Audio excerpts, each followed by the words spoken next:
lembro do boné dele boiando no topo do milho, só o boné, mais nada. Era um boné azul claro, daqueles simples, de aba larga. Tava sempre na cabeça dele. Ele usava até dentro de casa quando vinha almoçar. Aquilo ficou parado lá, meio torto, balançando com o vento, como se alguém tivesse deixado de propósito. Mas não tinha ninguém ali, só o poço. E aquele monte de milho quieto demais.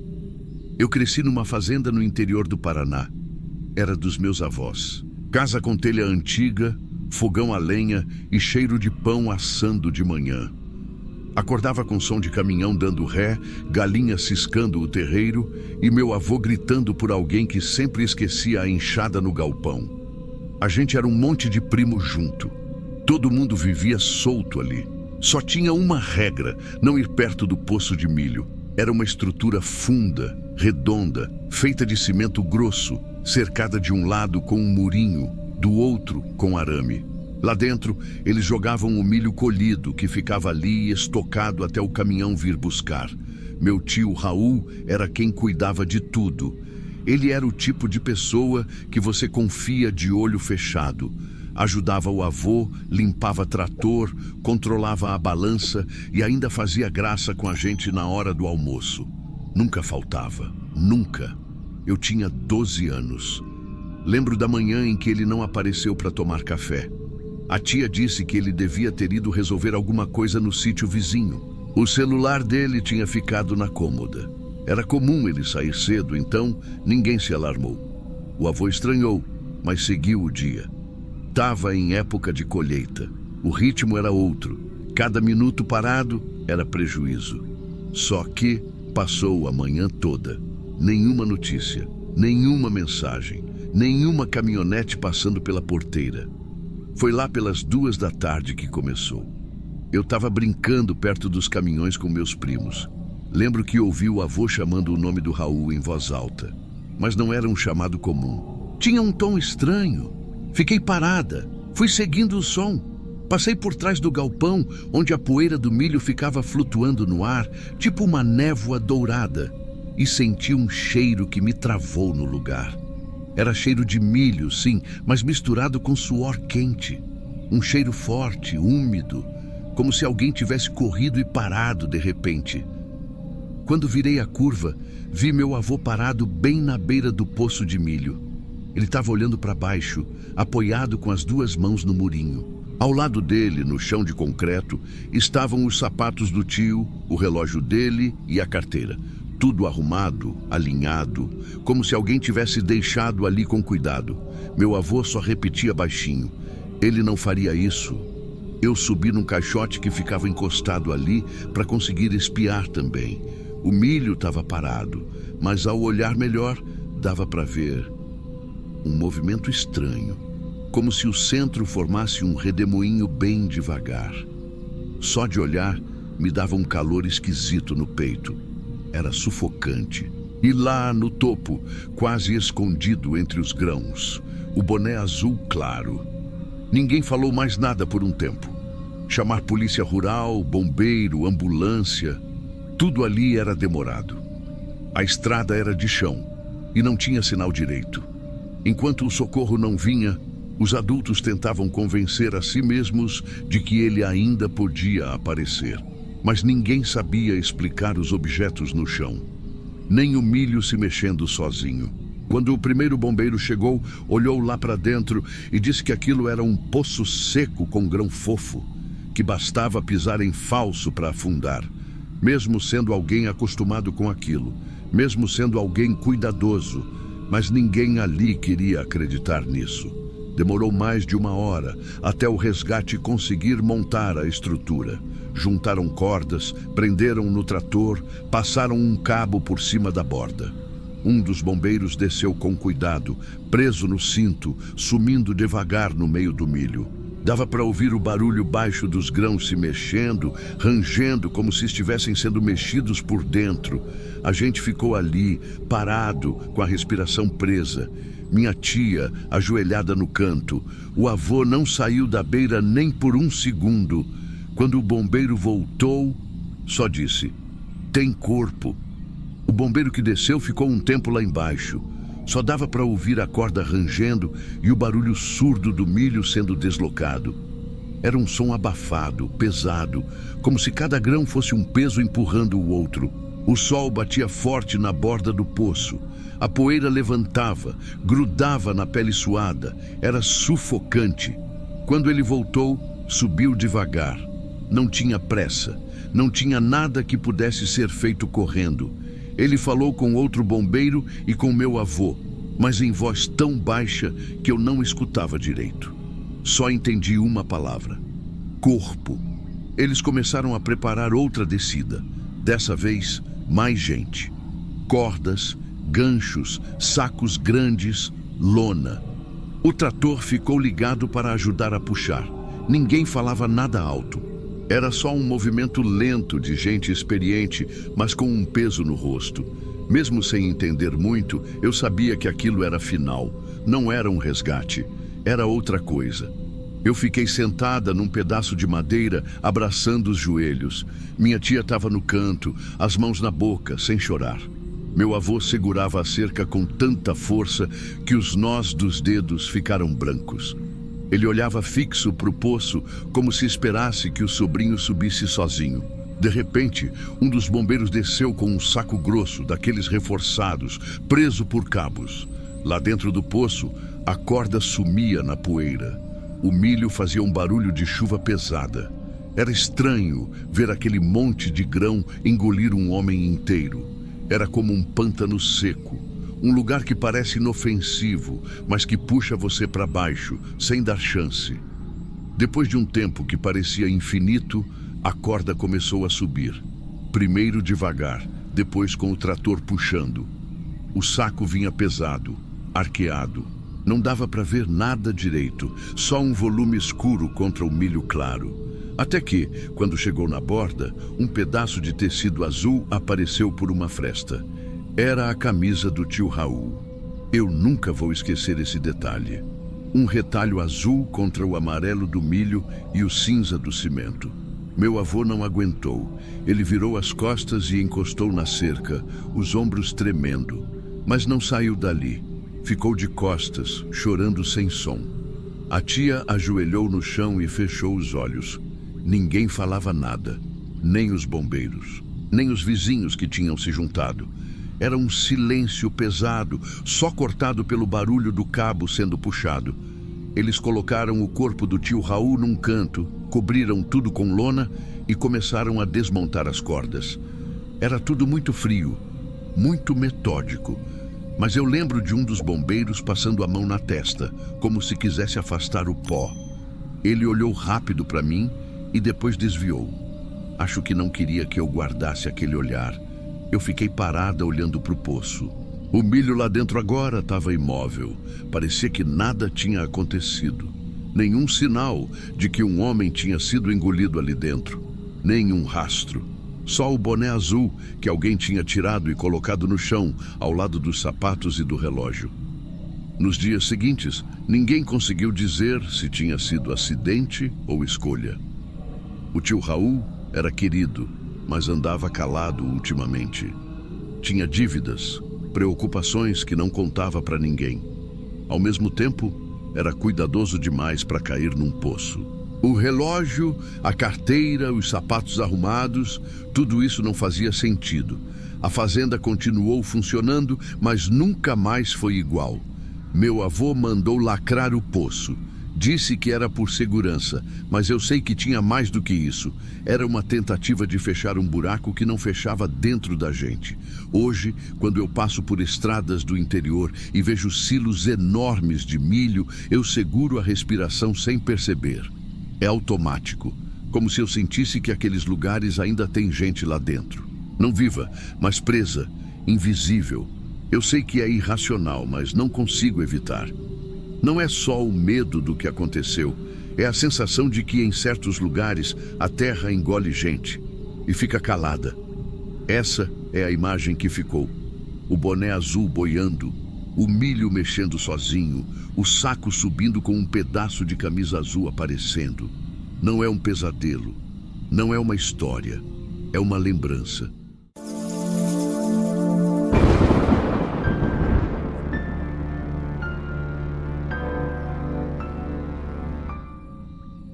Meu pai me agarrou pelo pescoço no galpão e eu não entendi nada. Ele sempre me ensinou a consertar trator, mas naquele dia parecia que queria me quebrar. Era um sábado de manhã. Acordei com o barulho do trator, o cheiro de café passado e terra molhada entrando pela janela do quarto. Costumava gostar desse cheiro. Naquele dia não gostei. Tinha alguma coisa no ar que eu não sabia dizer o que era. Mas estava diferente. A gente estava no meio da época de colheita.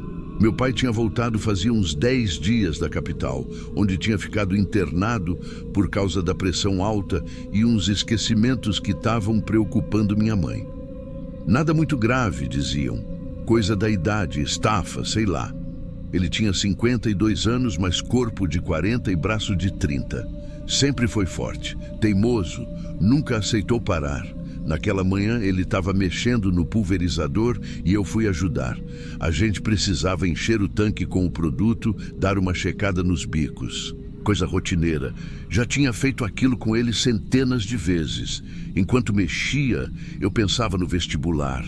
Estava estudando para agronomia, queria tentar vaga em Lavras ou Viçosa. Queria sair dali, mas ao mesmo tempo tinha medo de ir. Medo de deixar eles sozinhos. A cena era comum, minha mãe na cozinha, o cachorro deitado na sombra, o som da água batendo no tambor e ele sentado no trator, olhando. Só que ele não ligava o motor. Ficou lá, olhando para mim. De início, achei que estava só descansando ou pensando em algo, mas tinha alguma coisa errada no jeito que ele me olhava. Um olhar duro, meio vazio, como se estivesse esperando alguma coisa acontecer. Me incomodou. Foi quando ele falou, alto, sem tirar o olho de mim. Quem te mandou aqui? Eu ri. Na hora pensei que era brincadeira. Respondi meio no automático. Uai, vim te ajudar, né? Ele não riu, não esboçou nada. Desceu do trator de repente. Rápido, ágil, e foi andando na minha direção com um negócio na mão. Uma enxada curta, daquelas de limpar beirada de cerca. Eu só lembro da mão dele fechada no cabo de madeira. E aí ele gritou, vocês não vão me pegar, não vão. Naquele instante, parece que o som ao redor sumiu. Fiquei só com o barulho dos meus pensamentos batendo forte. A minha mão, que estava suja de óleo, começou a tremer. Não consegui me mexer de cara. Fiquei ali, tentando entender o que estava acontecendo. Era meu pai, mas era como se ele tivesse possuído por alguma coisa. O olhar dele não era dele. Quando ele agarrou meu braço, eu me assustei de verdade. A força, o jeito. Era como se eu fosse um invasor na terra dele. Puxou meu braço com brutalidade, me arrastando em direção ao galpão. Aquele mesmo galpão onde ele me ensinou a fazer mistura de veneno, a regular bico, a não desperdiçar produto, aonde eu passava horas ao lado dele desde pequeno. Mas agora, aquele lugar parecia outro. Ele me puxou para dentro do galpão com tanta força que eu tropecei. O cheiro de agrotóxico era forte. O motor do pulverizador já estava ligado, fazendo aquele barulho grosso que engolia a gente. O ar estava pesado, meio doce e meio metálico, grudando na garganta. Na hora, eu entendi. Ele queria me empurrar contra o bocal do pulverizador, como se eu fosse algum tipo de praga. O líquido escorria pela mangueira e caía no chão, formando poças que escorregavam sob minhas botas. O cheiro ardia no nariz e fazia meus olhos lacrimejarem. Ele segurava meu pescoço com uma mão e tentava me virar com a outra. Eu me debatia, mas não conseguia gritar. Era meu pai, e ao mesmo tempo não era. Eu só lembrava da voz dele me ensinando a andar de bicicleta, a dirigir o trator, a cuidar da terra. E agora aquela mesma mão que me guiava estava me apertando, tentando me empurrar para trás. Eu chorava, desesperado. Falava sem parar. Sou eu, pai. Sou eu, Lucas. Mas ele não ouvia. Gritava frases desconexas. Falava de espalhar veneno, de não deixar ninguém tomar o que é dele. O rosto dele estava vermelho, os olhos arregalados de medo, como se eu fosse um estranho perigoso. Num surto de adrenalina, eu consegui girar o corpo e segurar a cintura dele. A gente caiu no chão, rolando no meio daquele cheiro de veneno e óleo. Eu tremia tentando segurar ele sem machucar. Não queria bater, não queria empurrar forte. Era meu pai, mas eu sentia que, se não fizesse nada, ele ia me matar sem perceber. Foi quando escutei o grito da minha mãe. Ela entrou correndo no galpão, assustada. A visão dela parou meu pai. Ele olhou para ela, depois para mim, como se tivesse acordado de um sonho.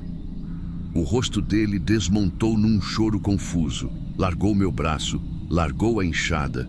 Ficou ajoelhado no chão, murmurando que não lembrava do que tinha feito. Eu saí de cima dele, sem fôlego, com a garganta ardendo. Fiquei parado, olhando aquele homem grande, encolhido, soluçando. Minha mãe ajoelhou ao lado dele, tentando entender. Eu só conseguia pensar que, por um segundo, eu tinha lutado pela minha vida contra o meu próprio pai. Naquele dia ficou claro. Não era mais seguro nem para ele, nem para a gente continuar trabalhando sozinho.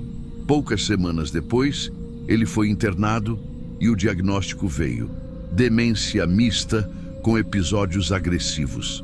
A fazenda ficou mais silenciosa depois disso. Hoje eu moro na cidade e estudo agronomia.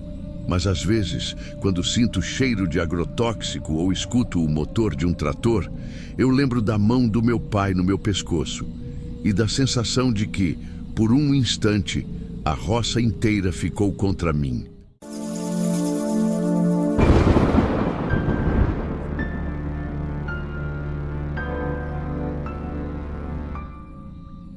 Vi ele de longe, parado no meio do curral.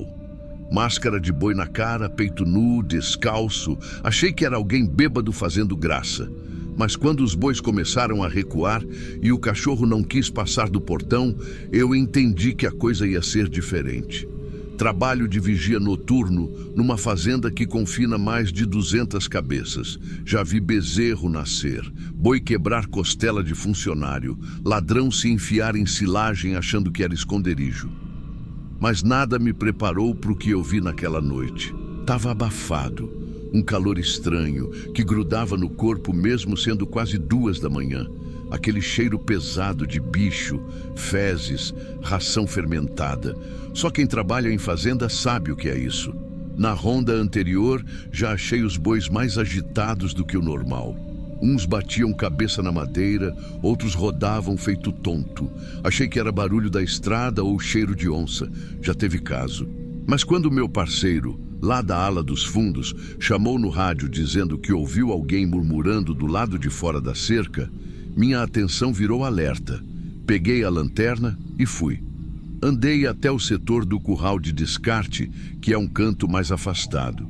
Tem umas cercas velhas de aroeira, barro fundo e sempre fica meio alagado no canto. Quase ninguém passa ali à noite. Aí eu vi.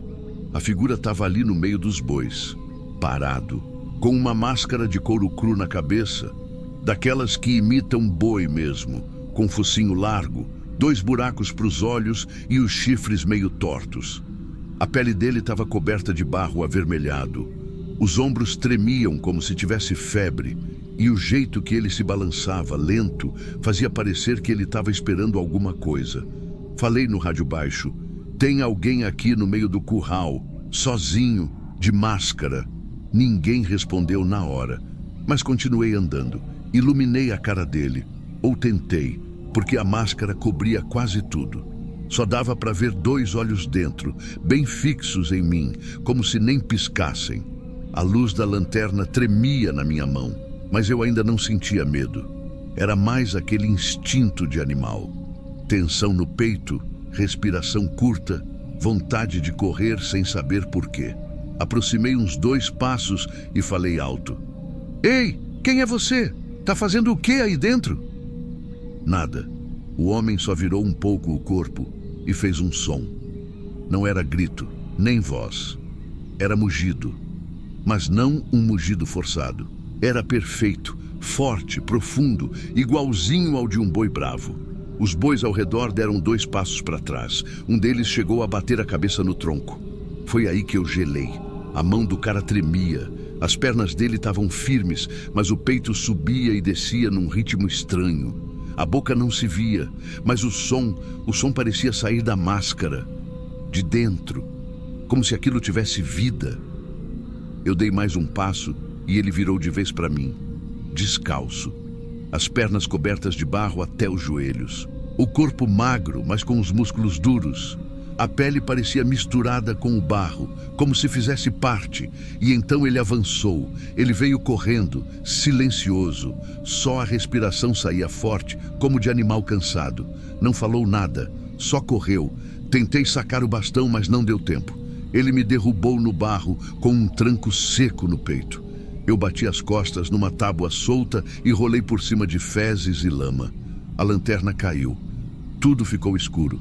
A primeira coisa que senti foi o peso dele em cima. A segunda foi o cheiro. A máscara estava encharcada, fedia a couro apodrecido, sal queimado e sangue seco. Não sei dizer se era coisa da minha cabeça, mas parecia que o calor dela entrava pelo meu nariz. Era como respirar dentro do estômago de um bicho morto. Ele pressionava aquela máscara na minha cara como se quisesse me fazer vestir. Ou sufocar. Ou sei lá. A respiração dele vinha quente e molhada. Cada puxada de ar minha parecia trazer mais nojo que oxigênio. Tentei reagir. Bati com o cotovelo, chutei. Mas o cara era forte e estranho. Não gritava, não falava. Só fazia barulhos de animal. Aquele tipo de ruído que sai da garganta quando se morde os dentes e força o ar. Consegui empurrar ele um pouco quando escorregou o joelho. Rolei por baixo da cerca de madeira, me arranhando inteiro. Levantei tonto, buscando algo para me apoiar. Foi aí que o cachorro latiu. Só que não veio me ajudar. Ficou parado, rosnando com o rabo entre as pernas. Então, do nada, um dos bois avançou. Deu uma investida curta, só para afastar, mas suficiente para fazer o sujeito recuar, tropeçar, cair de lado. Nessa eu consegui pegar o rádio e berrar para o parceiro. Tem um homem aqui, preciso de ajuda, ele me atacou. Demorou uns bons 2 minutos, mas ele chegou. E quando apontou a arma, o homem da máscara nem reagiu. Só se encostou na cerca e mugiu de novo. A polícia veio, ambulância também. Diz que ele era um ex-funcionário. Trabalhava ali antes de eu entrar. Foi demitido por comportamento estranho e uso de substância. E não voltou mais. Até aquela noite. A máscara era de uma instalação artística que a esposa do dono mandou montar no galpão velho. Uma mistura de tradição indígena com escultura rural. Tinha virado peça de decoração, mas alguém tinha furtado. Era ele. Quando levaram o cara, ele ainda murmurava umas coisas. Chamava os bois de irmãos. Dizia que era filho do pasto, que estava voltando para casa. Foi internado. Aparentemente um surto longo, coisa acumulada. Deram um nome bonito para isso. Psicose induzida por isolamento, delírio de identidade animal. Mas, sinceramente, tem coisa que nem precisa explicação. Só precisa distância. Depois daquela noite, a pior parte da ronda nunca mais foi o cheiro. Foi o silêncio. Aquele silêncio que parece guardar alguma coisa com chifres e olhos humanos.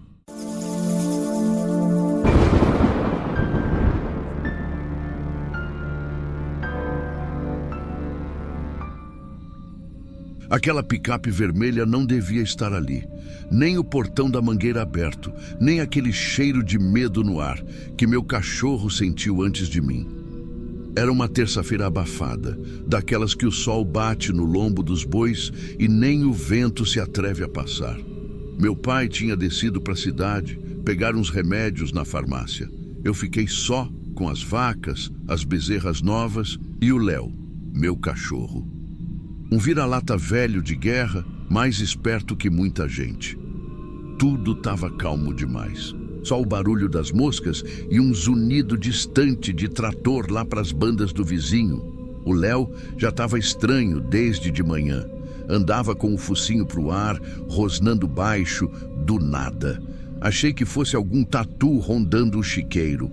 Lá para as 3 da tarde, fui olhar a mangueira porque tinha deixado um bezerro doente separado lá. E foi quando vi uma picape vermelha parada no meio do capim alto, bem atrás da mangueira. Do nada, sem poeira levantada, sem barulho de motor. E pior, o portão, que a gente mantinha sempre trancado com arame, estava escancarado. Meu coração deu uma travada. Era como ver alguém sentado no sofá da sua sala sem você ter aberto a porta. Me agachei atrás do trator velho que a gente quase não usa mais. Fiquei ali espiando. 2 homens. Um usava um chapéu de palha largo, camisa aberta no peito. O outro, mais magro, tinha a cara meio coberta com um pano. Eles estavam puxando 2 novilhas com uma corda improvisada, tipo aquelas de carregar entulho. Não eram daqui. Eu conheço cada rosto da redondeza, e ali não tinha ninguém conhecido. Fiquei uns segundos só olhando, parado, como se meu corpo tivesse esquecido como mexer. Pensei em gritar, mas a voz não saiu. Pensei em correr até eles, mas a perna ficou bamba. Então virei e fui correndo para casa com o coração batendo nas orelhas. Entrei tropeçando na porta. Peguei a espingarda velha que meu pai deixava atrás do armário. Dessas que a gente usa mais para espantar onça ou cobra. Tava com munição, mas fazia tempo que não disparava. Minha mão tremia. Eu não queria machucar ninguém, só queria que fossem embora. Voltei devagar. Léo vinha do meu lado, calado, mas com os pelos do dorso todos eriçados. Quando cheguei de novo perto do trator, os homens já tinham conseguido colocar uma novilha na carroceria da picape. A outra ainda resistia. Foi aí que eu pisei num galho seco. Crac! Um deles virou na hora, o mais magro, e eu juro que ele tirou alguma coisa da cintura. Não sei se era arma, se era uma chave de roda, um facão, mas o gesto foi rápido. Eu não pensei. Só levantei a espingarda e atirei para o alto. O estampido estourou no silêncio da fazenda. Os bois começaram a mugir lá longe. Os 2 se assustaram. O mais velho correu para o lado da picape. O outro tropeçou no barro molhado da mangueira e caiu. O Léo avançou, como um demônio de 4 patas. Latindo, babando, parecia outro bicho. Foi direto no homem caído. E aí, eu vi o sujeito puxando uma arma. Um revólver velho, trancando na mão dele. Ele virou o cano para o cachorro. E eu gritei, um grito seco que saiu sozinho. No reflexo, disparei de novo. Dessa vez, não foi para o alto. A bala pegou na coxa dele. Ele soltou o revólver que caiu na lama e ficou ali, esperneando, urrando de dor, com a calça se enchendo de sangue e barro. O outro fugiu, sumiu na mata como bicho acuado. Fiquei parado, de longe, com a espingarda baixa, a respiração falhada, e o Léo do meu lado ainda latindo como se o perigo não tivesse acabado.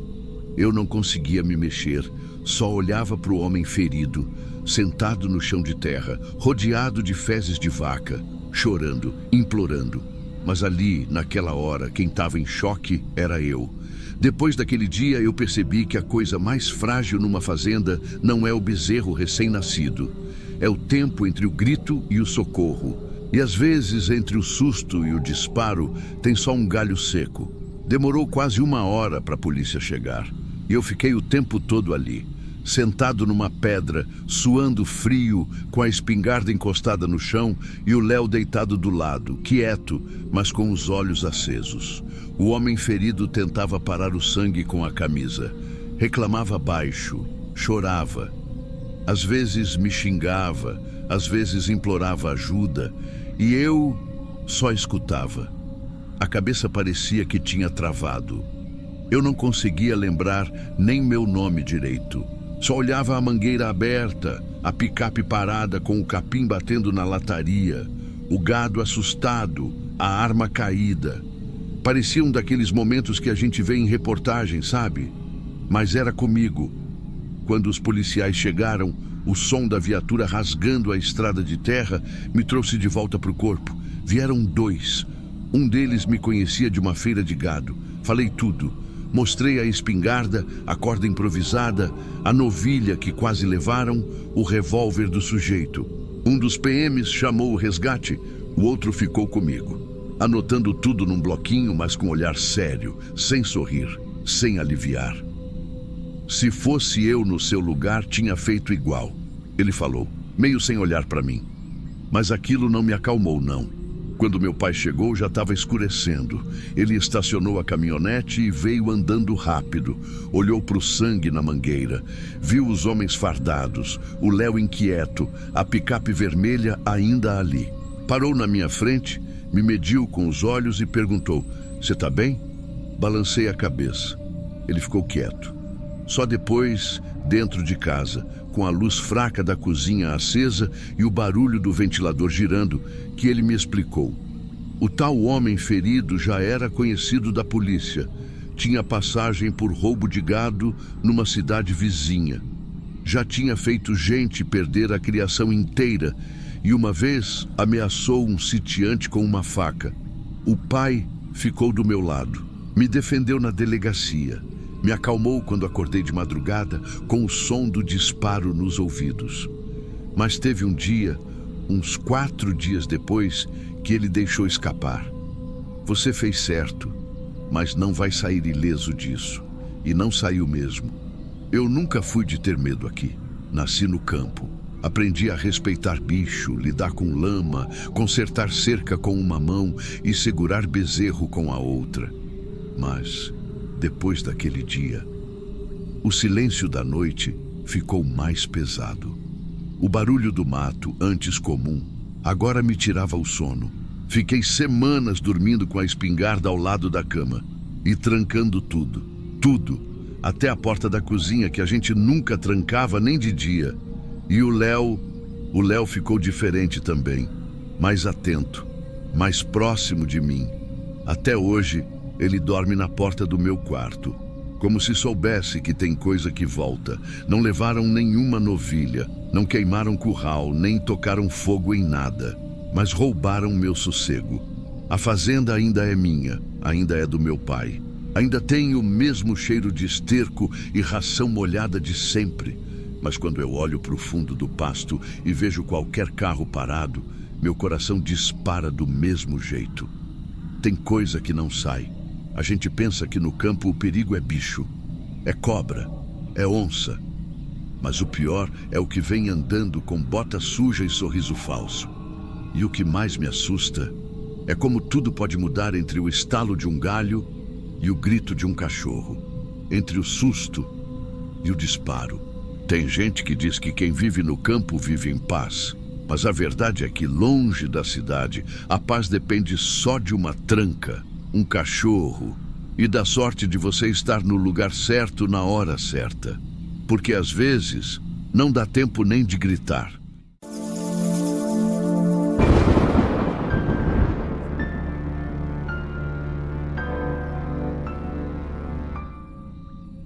Eu achava que sabia correr, mas naquele dia, na trilha da plantação de eucalipto, quando vi que alguém já me esperava ali, eu entendi que não sabia correr o suficiente.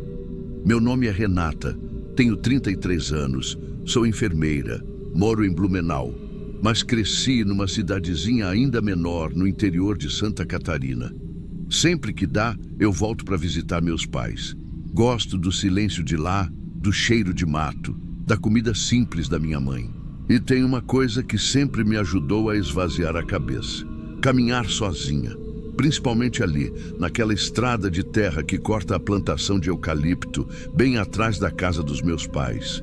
É um lugar úmido, meio sombrio, até mesmo nos dias de sol, com cheiro de madeira crua e folhas molhadas. Desde criança eu passo por ali. Era como um refúgio. Naquele dia, eu saí para caminhar no meio da tarde. Tava um tempo abafado, o céu completamente cinza, parecendo que ia chover a qualquer momento. Mas eu queria muito ir. Levei só o celular no bolso e fui com uma camiseta velha, legging e tênis. Nem avisei ninguém. Eu conhecia aquele trajeto como a palma da minha mão. Mas tinha algo estranho no ar desde o começo. Assim que entrei na trilha, percebi o silêncio.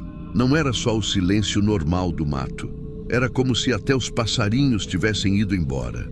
Nenhum barulho de galho quebrando, nenhum grilo, nada. Só o som abafado dos meus próprios passos esmagando folhas secas. Mesmo assim, continuei. O caminho fazia uma leve curva depois de uns 200 metros, e os troncos dos eucaliptos eram altos, retos, quase todos iguais, o que dava uma sensação esquisita de túnel natural. Andei mais uns 5 minutos e foi aí que vi uma figura parada, no meio da trilha, entre os troncos, de costas, parada demais. Primeiro pensei que fosse algum trabalhador rural, ou alguém tirando foto, sei lá, mas não fazia sentido. Ele estava imóvel, com a cabeça meio abaixada, como se estivesse olhando para o chão. Não tinha sacola, mochila, nenhuma ferramenta, nada. Só o corpo parado e o silêncio em volta. Na hora, o impulso foi parar. Senti o coração dar um salto, mas fiquei ali, olhando, tentando entender o que exatamente estava errado. E meu primeiro pensamento foi voltar. Mas ao mesmo tempo parecia exagero da minha cabeça. Era só uma pessoa parada, né? Fui para o canto da trilha, continuei andando, fingindo naturalidade, tentando passar meio de lado. A ideia era passar rápido e seguir, sem chamar atenção. Mas foi aí que ele virou o rosto, lentamente, e olhou na minha direção. A boca dele estava aberta, não num grito, nem falando. Aberta, como se ele estivesse rindo, só que sem som. Na mesma hora, meu corpo reagiu sem pensar. Apressei o passo. Ele também. Não falou nada. Só começou a andar. Mais rápido. Foi aí que me deu o pânico. Entrei entre os eucaliptos, saindo da trilha principal, tentando me afastar. Era um caminho que eu conhecia bem. Já tinha feito isso outras vezes, para pegar atalhos ou explorar. Só que naquele dia, tudo parecia mais fechado, mais abafado. O chão estava molhado, coberto de folhas escorregadias. Os galhos baixos batiam no meu rosto, arranhavam meus braços. E eu correndo, ouvindo meus próprios passos e os dele, mais fortes, mais rápidos, mais perto. Pensei em gritar, mas minha garganta estava seca e correr ali dentro era difícil. Parecia que o mato segurava minha perna.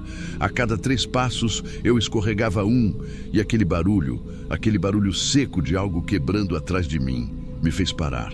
Foi um galho, mas quando eu olhei para o lado, ele estava ali, à minha direita, muito mais perto do que era possível, como se tivesse adivinhado meu caminho. Ele estava suado, com os cabelos colados na testa, e eu vi que ele não estava usando calça, só uma camisa longa, aberta no peito, os pés descalços, sujos de barro, as pernas riscadas de galho.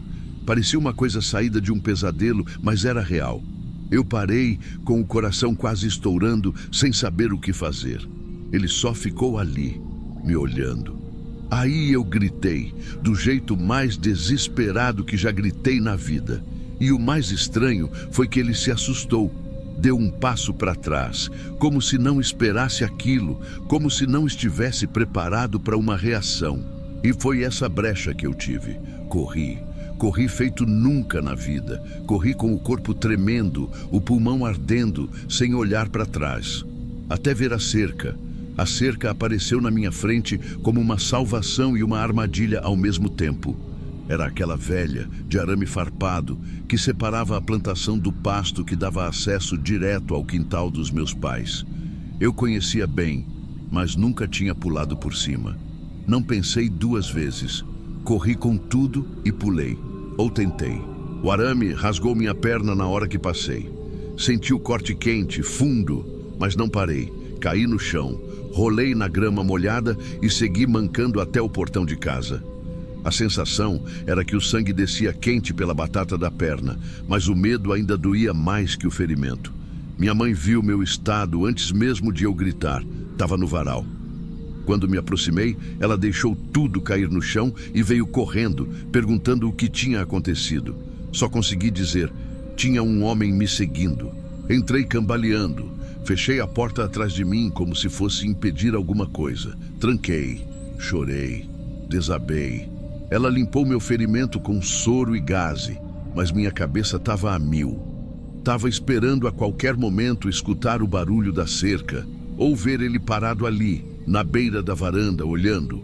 A polícia veio mais tarde, depois que meu pai voltou e insistiu. Um policial local, conhecido da família. Eles foram até a trilha, olharam, fizeram perguntas, anotaram o que eu disse. Não encontraram o homem, mas encontraram pegadas grandes, descalças e uma camisa jogada no mato. Não era nova, era manchada, parecia ter sido arrancada às pressas. Fizeram uma busca nas redondezas nos dias seguintes, mas não apareceu nada. Nem ele, nem mais pistas. A polícia disse que podia ser alguém de fora, talvez alguém em surto, e seguiram a vida. Mas eu não consegui. Durante semanas, qualquer barulho de passo atrás de mim já me dava arrepio. Tive insônia, tive vergonha. Vergonha de dizer em voz alta o que vi. Vergonha de sentir medo andando sozinha num lugar que sempre foi meu. Até que deixei de ir. Nunca mais voltei naquela trilha. A marca da cerca ficou. Uma cicatriz feia na panturrilha, que até hoje parece mais funda do que devia. Mas tem outra marca que ficou também, a que ninguém vê. Meses depois, saiu a notícia de um caso parecido. Uma adolescente da cidade vizinha. Estava voltando da aula, entrou numa trilha de mato mais curta perto da casa dela e foi perseguida. Conseguiu escapar. Descreveu o homem, sem calça, descalço, com cabelo escorrido e comportamento estranho. E aí eu soube que não era coisa da minha cabeça. Pegaram ele, era um homem da região, tinha histórico de distúrbios, mas nada comprovado. Andava solto por aí. Tinha sido visto algumas vezes em situações esquisitas, mas ninguém tinha feito boletim. Quando fui chamada para depor, reconheci ele pela foto, mesmo sem querer. Eu já tinha visto aquele rosto antes, no mercado, numa festa antiga da cidade, em alguma esquina da infância que a gente guarda e esquece. Ele me conhecia. Talvez por isso sabia exatamente onde eu estaria naquele dia. Talvez soubesse que eu ia entrar sozinha na trilha. Talvez soubesse que eu não contaria para ninguém que estava indo. Talvez não fosse a primeira vez que ele me via. Essa é a parte que mais pesa. Hoje em dia, eu ainda volto na casa dos meus pais, mas só ando de carro. E mesmo assim, quando paro no mercado ou na farmácia, fico reparando nos rostos ao redor. Vejo homens aleatórios me olhando, uns com curiosidade, outros com aquele olhar vazio de sempre, e eu fico pensando, era um deles? Já me viu antes? Será que ainda lembra o som da minha respiração quando corri entre os troncos? E isso, eu acho, é pior do que tudo, porque a trilha mudou de lugar. Agora ela é dentro da minha cabeça, e eu nunca mais vou conseguir sair dela.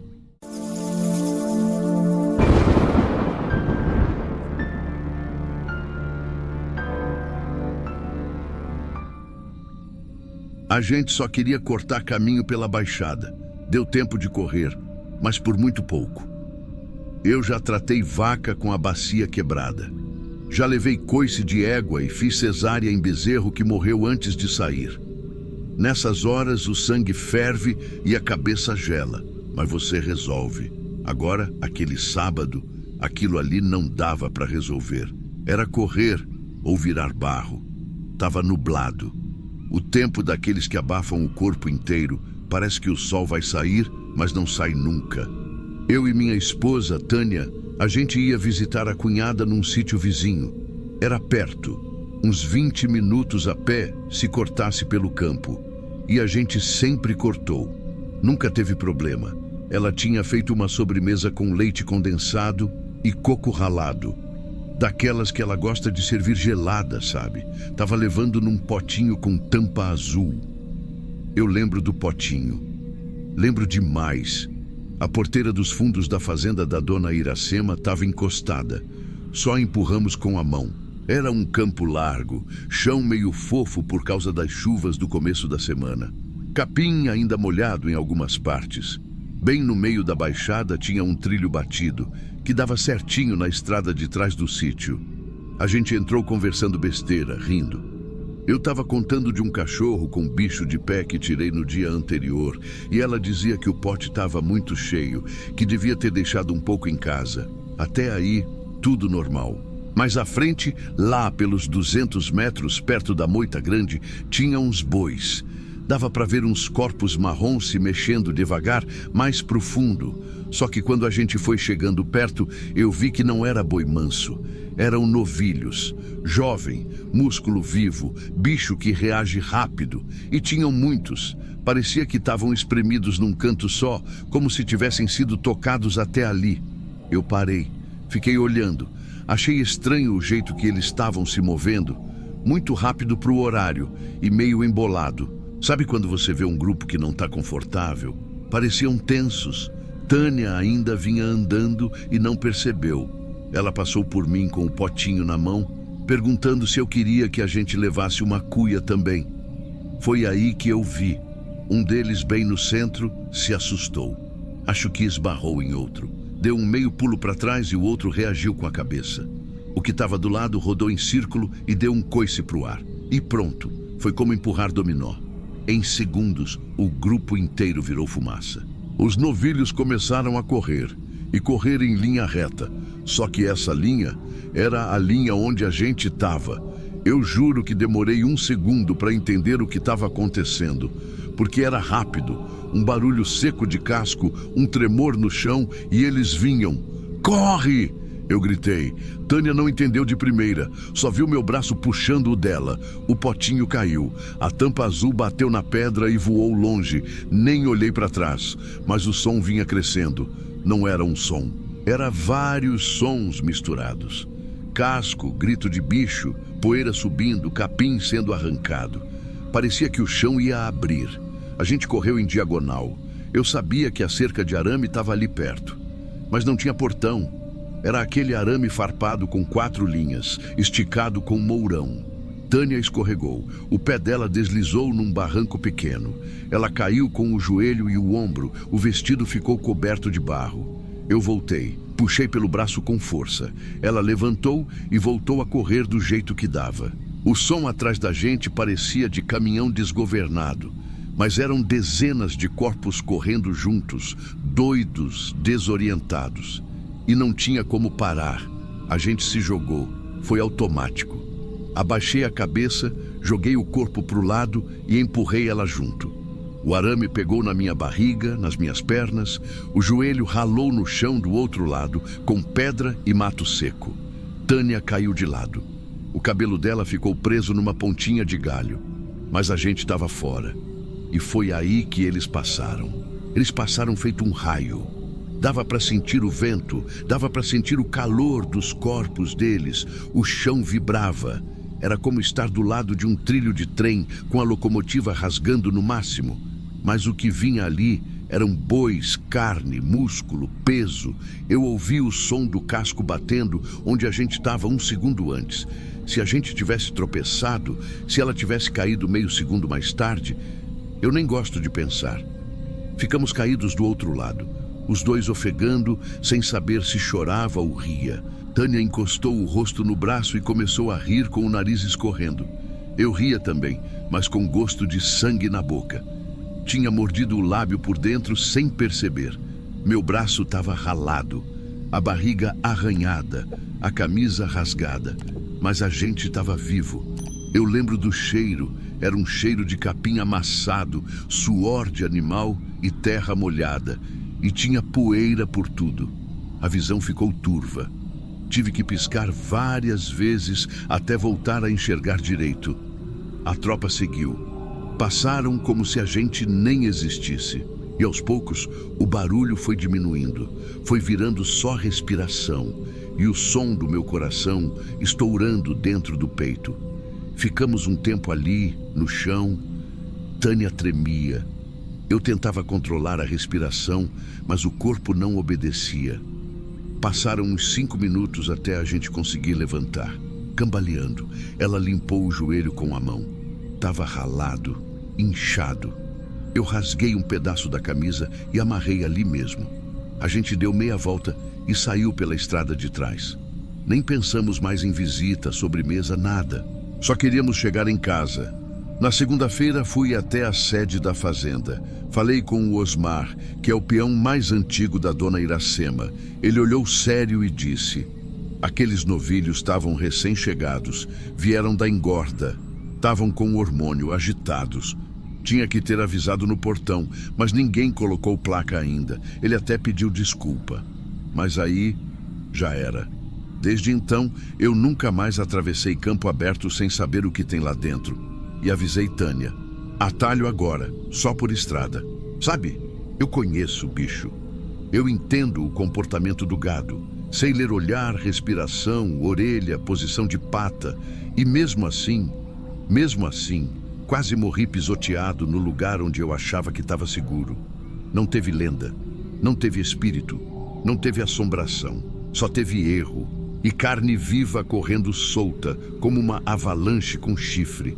Tem gente que acha que campo é paz, mas o campo só é pacífico até o momento que ele resolve deixar de ser. E aí, meu amigo, ele vira selva. Às vezes, no meio da noite, eu acordo com a lembrança do som dos cascos batendo, do jeito que ela caiu, do gosto de barro com sangue. Ficou marca na barriga, ficou cicatriz no joelho dela, mas o que ficou de verdade foi dentro da cabeça. Hoje, se eu vejo o chão tremendo por causa de um boi correndo, eu paro, eu fecho a boca, travo a respiração e escuto. Porque aprendi do pior jeito. Não foi o barulho que me assustou, foi o silêncio antes. Aquilo que parece nada e de repente vira o fim. Esse foi o relato de Sérgio, um atalho que quase virou o fim. E você, já achou que estava seguro até o chão tremer? Conta aqui nos comentários se já viveu algo assim, ou se conhece alguém que vive no campo e tem história para contar. Deixa o like para a gente continuar trazendo relatos reais como esse, e se quiser aparecer aqui no canal, manda o seu relato para a gente. Quem sabe o próximo vídeo não é o seu.